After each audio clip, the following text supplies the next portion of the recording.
Don't give up the day job were the words ringing in my ears after I asked a close friend to review my one and only novel so far, The Man with Two Graves.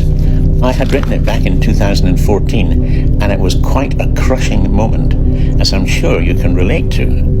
Any comment like that when you have slaved at something, anything, it doesn't have to be a novel, but you're very proud of it. It can be any idea you've given your heart and soul to. It's what you do next that matters. Do you give up? Do you understand that it's only the opinion of one person?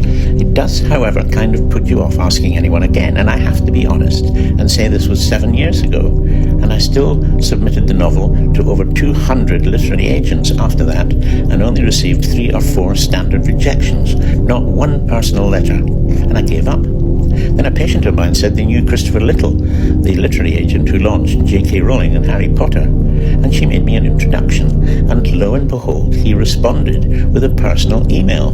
Now, I had written my rugby autobiography, A Fullback Slower Than Your Average Prop, prior to this, and it had been well received on Amazon.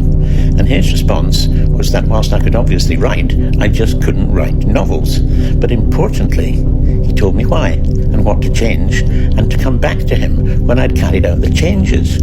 Well, this I did, and in January 2021 I was ready to resend the novel, and there in the newspaper was his obituary notice. Now, why am I telling you this? Well, firstly, the advice that I took came from someone with knowledge that I didn't have, and that's critical for any idea that you have. And secondly, it's the reason that I find myself where I am today. You see, in 2024, a friend suggested I publish the novel on KDP for Kindle and paperback, and to publicise it, I went onto something called Book Talk. Now, Julie, my wife, ridiculed me and said I'd never get any followers, certainly not even 100, and that was like a red rag to a bull.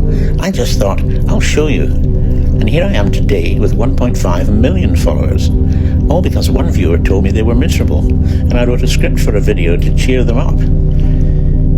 That stopped me promoting my novel, and I began a new career, and now motivation and positive thinking are what I do. Now, why am I telling you this? Simply this. At 79 years of age, which is what I was when I started TikTok, you're never too old to try something new. Secondly, the novel now has over 150 5-star reviews on Amazon. Never ever believe that what you start out your life doing is what you will always do. Opportunity can arrive in a number of disguises. Don't give up the day job, and Christopher Little were mine. What will be yours? Will you recognize it? Because I didn't. But just wanting to prove my wife wrong became my catalyst. What will yours be? Because there's something out there waiting for you. Nice to talk to you.